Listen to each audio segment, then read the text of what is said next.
Ongi etorri Fermin Irigoyen Mila esker. eta Arratsaldeon. Arratsaldeon. Orduan, igandean, maiatzaren 12an Lorearen eguna Berriozarren ospatuko duzue. Bai, lehendabiziko aldiz Lorearen eguna ospatuko dugu igande honetan. Lehendabiziko edizioa orduan. Bai, aurreko urteetan, urte luzez, Zuhaitzaren eguna ospatu izan dugu, eta aurten izan dugu arazoaz, ez baitugu herri osoan aurkitu lekurik zuhaitz gehiago landatzeko. Orduan pentsatu dugu Lorearen eguna antolatzea. Orduan Berriozar nahiko hiri berdea da dagoeneko. Bai, aurten egon ginen begiratzen karrika, plaza, parkeen zehar, non ospatu genezake Zuhaitzaren eguna, eta ez dago ia aukerarik. 5.000 Zuhaitzaren bueltan, badira soilik hiri eremu honetan nolabait, eta 10.000 biztanle gara. Beraz, bada zuhaitz bat, 2 biztanleko. Badira ratio batzuk, Europa mailan esaten dutenak, gomendagarria dela, zuhaitz bat izatea, 25 biztanleko. Hortik nahiko gora gaude. Eta hori kontatu gabe ezkabamendia bertan dugula, eta hortan ere milaka eta milaka zuhaitz daudela. Eta, kontua da, zuhaitz eguna ospatzen dela helburu batzuekin, batez ere, ingurumenari begira, sensibilizazio kanpaina gisa, baita ere landareak eta bizirik diren landareak eta aurrengan batez ere nolabait informazio eta baita ere kontzientziazio gisa. Pentsatu genuen, zuhaitzak izan beharrean loreekin helburu berdinak ere lor genitzake, eta orduan pasa genuen baita ere martxotik maiatzara egun hau. Eta, Lorearen egunaren lehendabiziko edizioa. Orduan jarraipena da, dagoeneko errotuta zegoen tradizio bati. Horixe baietz. Bai, eta orain hori, zuhaitz nahiko dituzue Berriozarren, orain Lorearen txanda da. Bai. Zer nolako loreak landatuko dituzue? Kasu honetan guztiak izango dira tajeteak.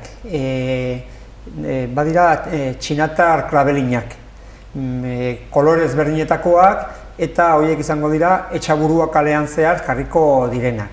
Esan behar da, lore hauek haziak, Holandan erosiak badira ere, udalak dituen negutegietan jarri izan zirela, eta bertan baita ere konpostak lagunduta joan dira azten, eta goain da kanpoan jartzeko momentua.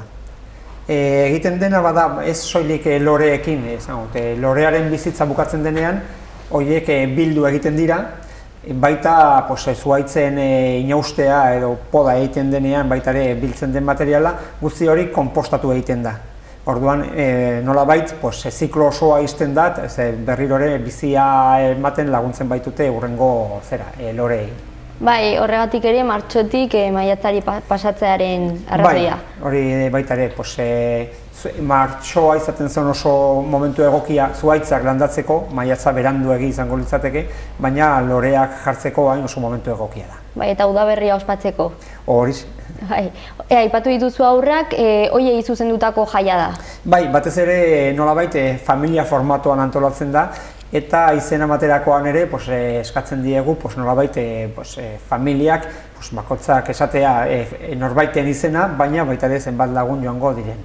Eta hoiei zuzendutako ekintza da, gero ikusten da formatu guztietan, pentsatzen baitugu aurrengan hasi behar dela naturarekiko maitasun eta ezagutza lantzen, eta hortik hasi behar dugula.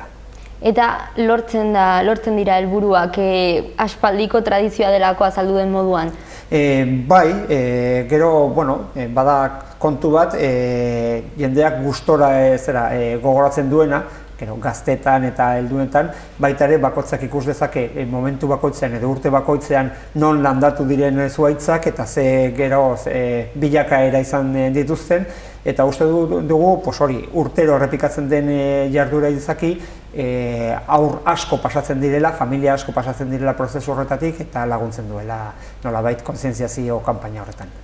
Dataz gain, zertan, eta ere aipatu dituzu hazien kontua, zertan aldatu da prestaketa prozesua?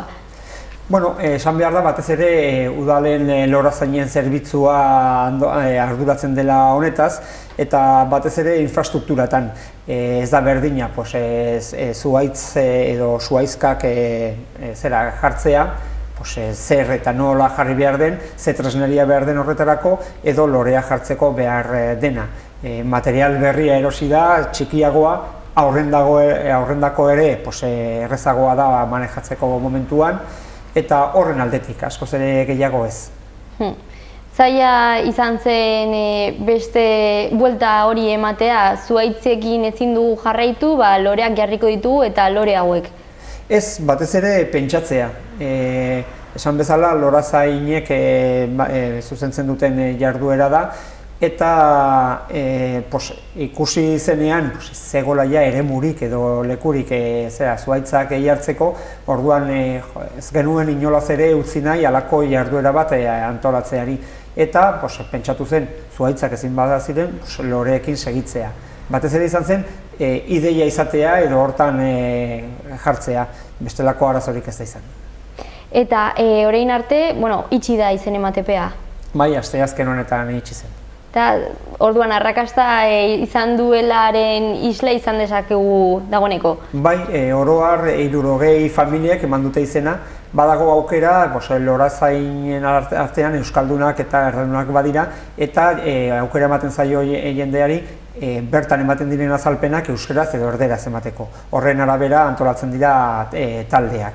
Esan behar dugu 25 familiak eman dutela erderaz azalpenak jasotzeko modukoa, eta 35 euskaraz, oro har 60 familia, eta jende aldetik 225 pertsonek parte hartuko dute.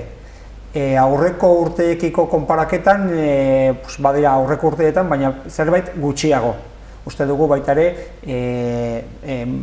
hilabete aldaketak eragina izan duela, jarduera asko badira maiatzan, baita ere ematen du asteburuan kanpora ateratzeko, eta agian lehendabiziko urtea izaki pikin bat gutxiago izan da. Baina ere gure balorazio oso ona da, 225 pertsonak parte hartuko dute jarduera honetan. Bai, inskribaketa hori beharrezkoa, zuek ere hori pixka bat antolatzeko tresneriaren aldetik.